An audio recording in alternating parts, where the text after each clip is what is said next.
¿Y si todo lo que creíste sobre la muerte de Jason Jiménez fuera una mentira cuidadosamente construida? ¿Y si aquel supuesto accidente aéreo en Boyacá no hubiera sido un error humano ni una falla mecánica, sino la última jugada de un tablero donde se apuestan millones, fama y silencios comprados? ¿Te has preguntado alguna vez quién gana realmente cuando una estrella desaparece de repente? Hoy no venimos a repetir titulares, venimos a leer entre líneas. Bienvenidos a mi canal de YouTube. Si te gustan las historias que nadie se atreve a contar, los misterios del espectáculo y las investigaciones que ponen incómoda a la industria, este es tu lugar. Antes de entrar en esta historia que está dando la vuelta a redes sociales, te invito a dejar tu like, compartir este video y suscribirte al canal. Activa la campanita para no perderte ninguna actualización y, si quieres apoyar el trabajo independiente, puedes usar el botón Super Thanks para que sigamos profundizando en estos casos que muchos prefieren esconder. Al final también quiero leerte en los comentarios. Debate, cuestiona y aporta tu punto de vista sobre todo lo que vamos a analizar hoy. Y algo muy importante antes de comenzar. El contenido que estás a punto de escuchar forma parte de una narración de investigación basada en teorías, rumores de redes sociales y material ficticio creado con fines de entretenimiento. Nada de lo que se menciona ha sido confirmado por autoridades ni por pruebas judiciales.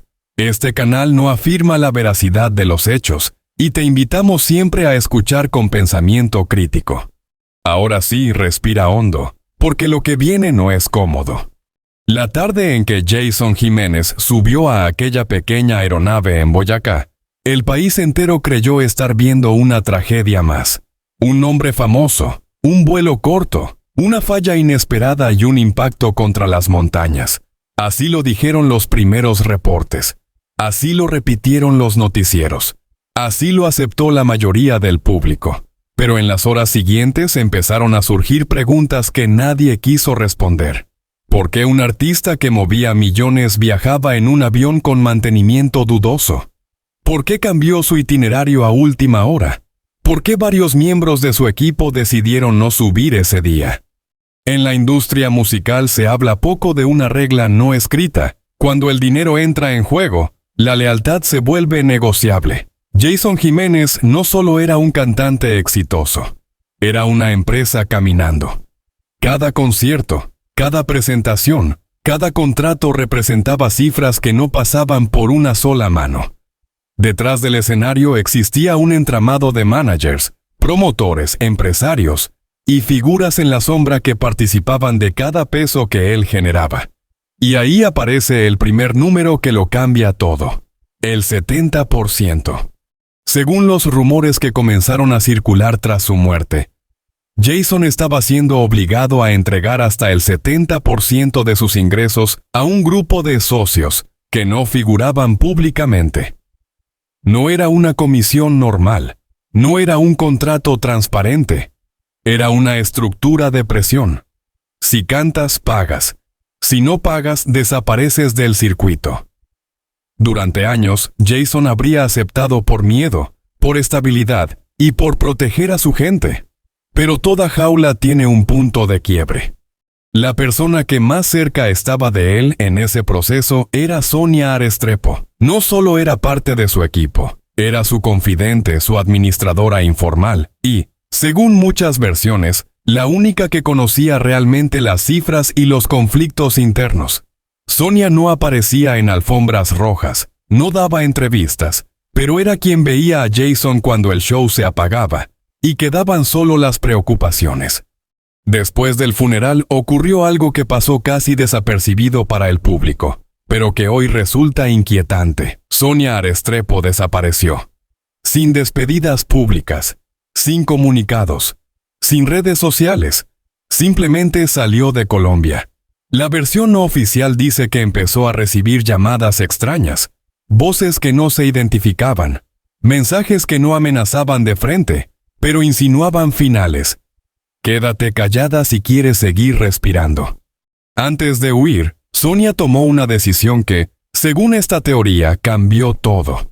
Recuperó el teléfono personal de Jason, un dispositivo que, contra toda lógica, no quedó completamente destruido en el accidente. Dentro no solo había fotos, canciones o recuerdos. Había una carpeta cifrada que Jason empezó a construir cuando comprendió que su carrera ya no le pertenecía. Sonia la llamó después la lista negra. La lista negra no era un diario emocional, era un registro frío. Nombres, fechas, montos, reuniones, transferencias. Jason empezó a anotar quién pedía, cuánto pedía y bajo qué presión. Cada concierto significaba una resta invisible que no aparecía en contratos oficiales. Y mientras más crecía su fama, más grande se hacía la mordida. Pero lo que vuelve peligrosa esa lista no son solo los empresarios anónimos, sino un nombre que nadie esperaba encontrar ahí: Jesse Uribe. Para el público, Jesse era el hermano artístico de Jason. Compartían escenarios, brindaban frente a cámaras, hablaban de amistad eterna. Competencia sana, decían. Pero en el teléfono aparece otra narrativa. Chats fragmentados, citas privadas, reuniones que nunca fueron reportadas a prensa.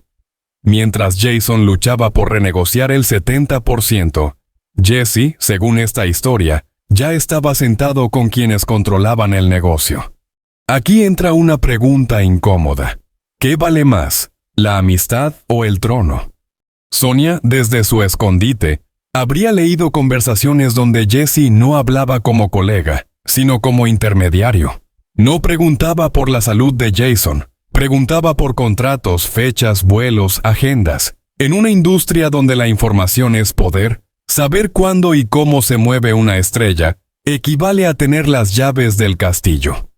Jason, según los audios que Sonia dice conservar, estaba cansado. No era solo el dinero.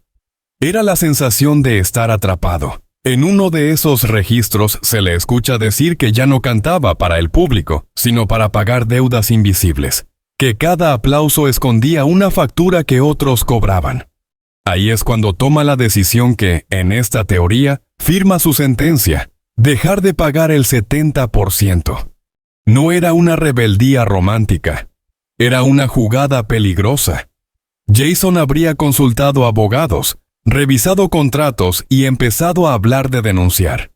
Y cuando alguien amenaza con romper un sistema que mueve millones, el sistema no suele pedir permiso. Los rumores dicen que los llamados dueños del circuito no podían permitir que Jason hablara. Si él denunciaba, otros artistas empezarían a hacerlo. El negocio se caería como un dominó. Entonces necesitaban dos cosas: silencio y reemplazo. Alguien que no hiciera preguntas, alguien que aceptara las reglas, alguien que pudiera heredar el público, las fechas, la narrativa. Y ahí vuelve a aparecer Jesse. No como asesino, sino como heredero funcional. Según la lista negra, habría recibido promesas: control de giras, exposición mediática, protección empresarial. No era quitar una vida directamente. Era permitir que la vida de otro fuera retirada del tablero. En los días previos al vuelo, Jason empezó a notar cambios. Gente que ya no lo miraba igual, reuniones que no lo incluían, firmas que aparecían sin su consentimiento. Sonia cuenta que Jason repetía una frase: siento que mi propio equipo me esconde cosas. La mañana del viaje en Boyacá no estaba tranquilo. No era el Jason confiado de los escenarios. Era un hombre que sospechaba. En su teléfono quedó grabado un video selfie corto, donde no sonríe. Dice que si algo le pasa, busquen a Sonia.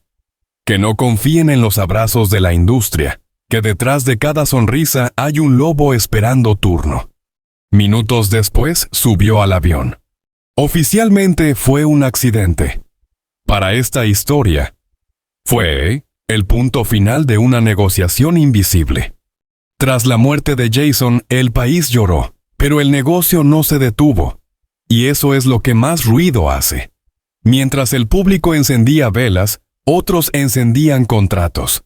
Jesse Uribe, según los rumores, Firmó acuerdos importantes pocos días después del funeral. Fechas que antes eran de Jason ahora tenían otro nombre. Espacios que parecían vacíos se llenaron demasiado rápido. Cuando una silla queda libre, alguien siempre se sienta. La pregunta es si esa silla fue retirada a propósito. Sonia, viendo eso desde fuera, entendió que no podía volver. La lista negra no solo acusaba personas, acusaba un sistema. Publicarla completa sería declarar la guerra a una industria que no perdona filtraciones.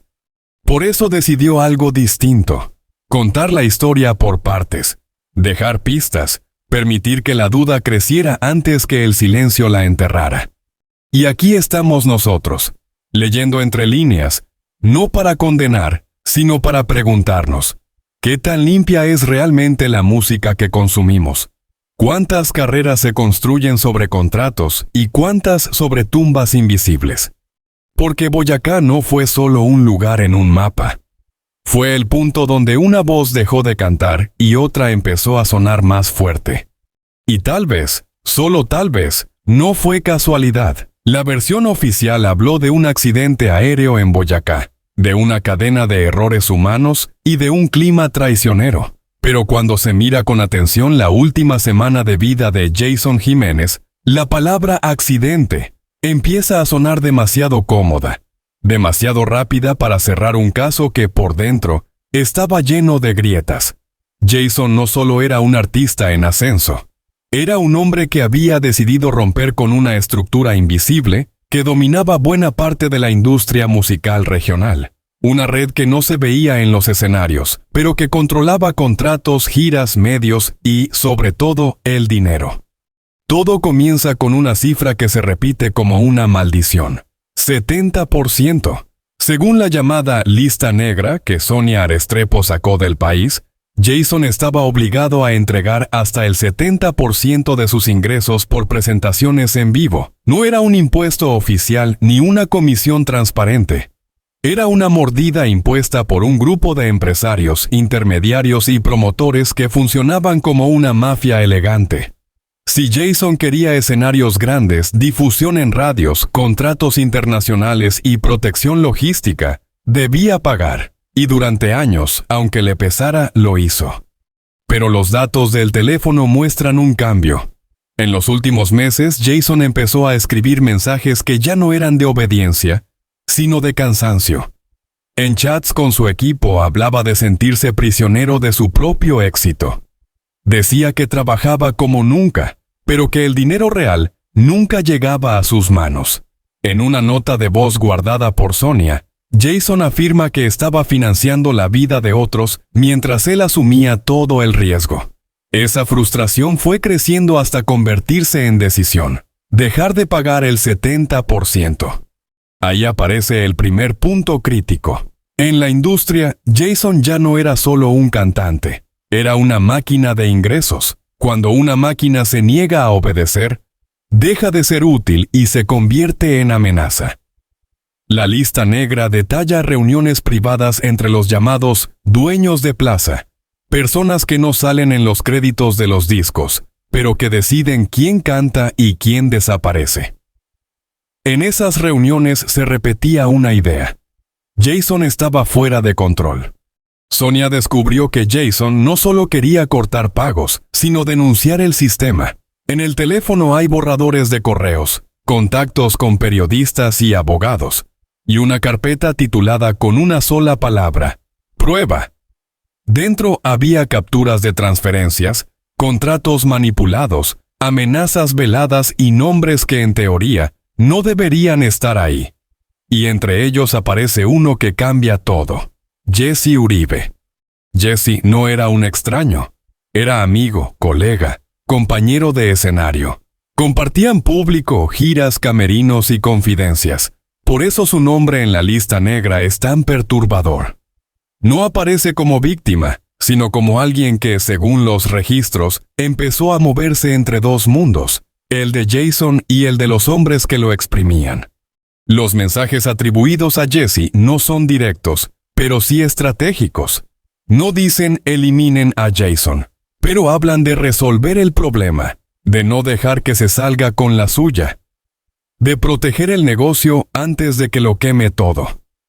En uno de ellos, fechado pocos días antes del vuelo fatal, se lee una frase inquietante. Si no acepta, hagan lo que ya hablamos, que parezca normal. Más inquietante aún es la coincidencia con la agenda de vuelos. En el teléfono de Jason hay capturas donde Jesse pregunta detalles sobre el traslado a Boyacá. Hora, tipo de avión, piloto asignado. Oficialmente era simple interés de colega. Extraoficialmente, visto en contexto, parece algo más. Conocimiento previo de una situación que después sería presentada como accidente. Sonia afirma que existe un audio. No es largo, pero es demoledor. Una voz muy parecida a la de Jesse habla con un hombre al que llama jefe. En la grabación se escucha: si él no cede, hay que hacerlo ya. Pero que quede como error del piloto. Nada raro, nada que huela a nosotros. No hay confirmación legal de esa voz. Y por eso el canal insiste en que se trata de material no verificado, pero su contenido encaja de manera inquietante con lo que ocurrió después. Mientras tanto, Jason ya sentía que algo no estaba bien. En los registros de llamadas del teléfono se ve que, horas antes del despegue, intentó comunicarse varias veces con Jesse. No fueron llamadas sociales, fueron insistentes, casi desesperadas. En mensajes de texto, Jason pregunta: ¿por qué sabes cosas del avión que yo no te he dicho? Y, si pasa algo, quiero entender por qué. Jesse no respondió. En ese mismo periodo, Jason grabó un video selfie. No estaba maquillado ni preparado. Se ve cansado, con la voz baja. Dice que en la industria muchos te abrazan mientras te cuentan los dientes. Advierte que si algo le ocurre, busquen a Sonia y no confíen en las sonrisas fáciles. No suena como alguien que se sube tranquilo a un avión. Suena como alguien que sospecha. Aquí entra el concepto de el reemplazo. Cuando Jason decidió no seguir pagando el 70%, dejó de ser rentable para los dueños invisibles. El sistema no puede detenerse. Necesita otro artista que acepte las reglas. La hipótesis sostiene que Jesse fue visto como ese sucesor ideal. Popular. Manejable. Dispuesto a no romper el pacto. Después de la muerte de Jason, los tiempos llaman la atención. Jesse firmó contratos, consiguió espacios mediáticos privilegiados y recibió una promoción que normalmente toma meses, no días. En la lógica del negocio parece que el escenario vacío de Jason fue ocupado casi de inmediato. Para Sonia, eso no es coincidencia, es herencia. La lista negra también habla de dinero. Muestra cómo flujos que antes salían de los conciertos de Jason empiezan a desviarse hacia nuevas empresas relacionadas con la red de promotores y, supuestamente, con el nuevo entorno de Jesse. No es que Jesse recibiera directamente el 70%, sino que el sistema que se alimentaba de Jason encontró otra fuente que no hacía preguntas. Por eso Sonia huye. No solo por miedo físico, sino porque entendió que no estaba enfrentando a una persona, sino a una estructura. La lista negra no amenaza a un individuo, amenaza a un mercado entero. Si se publica completa, caen promotores, artistas, managers, medios y acuerdos ocultos. Sonia empezó a liberar fragmentos, no todo, porque sabe que la verdad completa también puede ser una sentencia. El caso Boyacá, visto así, deja de ser un simple problema técnico. Se convierte en una metáfora brutal de la industria. Cuando alguien intenta quedarse con más de su propio trabajo, el precio no siempre es un juicio. A veces es el silencio definitivo. Jason no murió solo en un avión. Murió en el momento en que decidió que su carrera le pertenecía. En esta segunda parte no hablamos de certezas judiciales, sino de lógica de poder. Dinero, control, miedo y reemplazo. La pregunta no es solo quién falló en ese vuelo, sino a quién le convenía que Jason no llegara vivo a destino. Y cuando se conecta el 70%, la lista negra, los mensajes, los audios, las llamadas y el ascenso inmediato de otro artista, La palabra accidente empieza a desmoronarse por dentro. En la historia de Jason Jiménez, hay un punto donde todo deja de ser solo sospecha emocional, y empieza a aparecer un rompecabezas financiero, logístico y humano. Sonia Restrepo no huyó únicamente con un teléfono y una lista negra. Huyó con la memoria digital de un artista que, sin saberlo, había documentado su propia caída. En esa memoria hay algo más que mensajes. Hay patrones. Cuando Sonia analizó los archivos completos, notó que Jason llevaba meses registrando movimientos extraños en su agenda. Reuniones que aparecían y desaparecían. Contratos que se modificaban después de firmados. Comisiones que crecían sin explicación. En un documento interno, Jason escribió: "No soy socio, soy ganado". Esa frase resume la relación con los llamados dueños del negocio. La lista negra no solo enumera nombres, describe roles. Hay quienes captaban artistas, quienes controlaban escenarios, quienes movían dinero y quienes gestionaban el silencio. Jason estaba atrapado en medio de esa maquinaria. En los chats se ve cómo, cada vez que pedía claridad sobre pagos, recibía respuestas evasivas o amenazas disfrazadas de consejo. Es mejor no hacer ruido. Recuerda quién te abrió las puertas. Hay carreras que mueren por orgullo. Jesse Uribe vuelve a aparecer como una figura ambigua. No como un villano de película, sino como alguien que aprendió a moverse dentro del sistema. Sonia encontró conversaciones donde Jesse aconsejaba a Jason que no peleara, que aceptara el porcentaje porque así funcionaba todo. Al principio suena amistad, pero después el tono cambia. Jesse ya no habla como colega, sino como mediador entre Jason y los dueños invisibles. En una conversación guardada semanas antes del vuelo, Jesse escribe: "Ellos no negocian, Jason, ellos reemplazan". Es una frase pequeña, pero brutal. Implica conocimiento de cómo opera la estructura. No suena a advertencia inocente, sino a alguien que ya sabe el resultado de una rebelión. El análisis de Sonia también se centró en el dinero.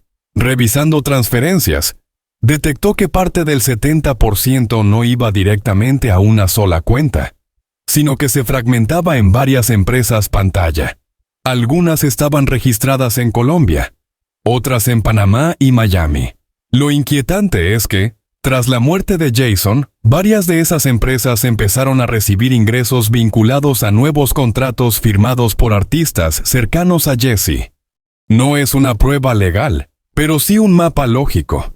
El dinero que antes exprimía a Jason no desapareció, solo cambió de dueño operativo. La estructura sobrevivió, el artista no. Luego está la logística del vuelo. Oficialmente, el avión presentó fallas técnicas y errores humanos. Pero Jason, días antes, había comentado a Sonia que algo no cuadraba. En notas de voz se le escucha decir que el piloto fue cambiado a última hora y que la ruta no era la habitual. También menciona que ciertas personas parecían demasiado interesadas en confirmar su presencia exacta en ese vuelo. Aquí vuelve a entrar Jesse. En el calendario de Jason hay una anotación. Dee preguntó por el avión otra vez. No era normal que un colega insistiera tanto en detalles técnicos. Hora de salida, modelo de aeronave, condiciones del piloto. En la lógica común, eso no es información relevante para otro cantante. En la lógica de una operación, sí. Sonia también encontró fotos. No eran selfies, eran imágenes tomadas desde lejos en restaurantes y hoteles, donde Jason se reunió con promotores. En algunas aparece Jesse sentado con personas que Jason había identificado como parte del grupo del 70%. No eran encuentros casuales de camerino, eran mesas cerradas, conversaciones largas, rostros serios. Uno de esos encuentros ocurrió apenas 4 días antes del vuelo. Jason no estuvo presente. Eso es clave. Jesse sí. La hipótesis se vuelve más oscura cuando Sonia conecta los tiempos. Jason deja de pagar. Jason prepara denuncia. Jason se vuelve incómodo. Jesse intensifica contactos con los dueños. Se pregunta por el vuelo. Aparece el audio. Luego ocurre Boyacá. No es una línea recta judicial, pero sí una secuencia narrativa que, vista completa, tiene coherencia interna. Otro elemento que casi nadie menciona es el miedo de Jason. En las últimas semanas su comportamiento cambia. Ya no viaja relajado. Ya no confía en todos. Pide a Sonia que guarde copias, que no deje su teléfono en manos de terceros, que si algo pasa no entregue nada sin respaldo. Un artista no piensa así si solo teme turbulencias aéreas. Piensa así cuando siente que el peligro viene de personas, no del clima. En un mensaje que Sonia nunca quiso borrar, Jason escribe: "No me quieren por quien soy, me quieren por lo que produzco. El día que no produzca, me apagan". Esa frase, leída después de Boyacá, deja de ser metáfora. Tras la tragedia, el silencio fue rápido. Investigaciones superficiales, homenajes, discursos emotivos, pero pocas preguntas reales. La industria siguió funcionando. Los escenarios no quedaron vacíos. Alguien tomó el micrófono. Jesse, mientras tanto, no se detuvo. Firmó contratos, apareció en campañas, recibió apoyo mediático que antes estaba concentrado en Jason. Para Sonia, eso no era evolución natural, sino reacomodo del tablero. La lista negra muestra algo más. Control de medios. Algunos periodistas que intentaron hacer preguntas profundas fueron desplazados o suavizados. No se hablaba de extorsión. Se hablaba de tragedia. No se hablaba de dinero. Se hablaba de destino. El relato oficial protegía a la estructura. Sonia entendió que la verdad no se lanza como una bomba. Se filtra como veneno lento. Por eso empezó a revelar fragmentos, no todo, porque quien muestra todo de golpe, desaparece antes de ser escuchado. El caso Jason no trata solo de un avión. Trata de cómo la industria convierte artistas en piezas reemplazables. Cuando uno aprende demasiado, cuando quiere quedarse con más de su propio esfuerzo, se vuelve peligroso para el sistema. Boyacá entonces deja de ser un punto geográfico y se convierte en un símbolo, el lugar donde un artista cruzó la línea invisible entre obedecer y resistir. Y cuando un sistema basado en dinero, silencio y control enfrenta resistencia, no discute. Reorganiza. Jason no perdió el control del avión, perdió el control del negocio que lo rodeaba. Eso es lo que hace que esta historia no termine en una pista aérea, sino en una pregunta incómoda. Si Jason no hubiera decidido romper el pacto del 70%, ¿seguiría vivo hoy? Cuando una historia llega a su final, no siempre lo hace con respuestas claras. A veces termina con una sensación incómoda, como si alguien hubiera apagado la luz antes de que pudiéramos ver todo el escenario. El caso de Jason Jiménez no es una excepción. Después de Boyacá, lo que quedó no fue solo un avión destruido, sino una red de preguntas que siguen flotando sobre la industria musical. La versión oficial habla de fallas técnicas, de decisiones humanas equivocadas, de un destino que nadie pudo evitar. Pero al recorrer todo lo que Jason dejó en su teléfono, en su agenda y en su relación con Sonia, esa explicación empieza a sentirse incompleta. Jason no era un hombre desprevenido. Era alguien que había entendido que su talento generaba millones, pero que su control sobre ese dinero era mínimo. El 70% no era solo un número, era un sistema. Era la forma en que ciertos dueños invisibles mantenían sometidos a los artistas. Te dejamos brillar, pero nos quedamos con la mayor parte de tu luz. Mientras Jason aceptó, todo funcionó. Cuando decidió romper el pacto, dejó de ser socio y pasó a ser obstáculo. Sonia Arestrepo representa la conciencia que no se quiso callar. Ella no huyó por ambición, sino por supervivencia. Con el teléfono de Jason y la lista negra, entendió que estaba mirando el mapa de un poder que no aparece en los premios ni en las portadas, pero que decide carreras, silencios y reemplazos. Por eso eligió hablar desde la distancia. fragmento por fragmento, sabiendo que la verdad completa también puede matar. Jesse Uribe. Dentro de esta hipótesis, no es presentado como un asesino directo, sino como una pieza clave del engranaje.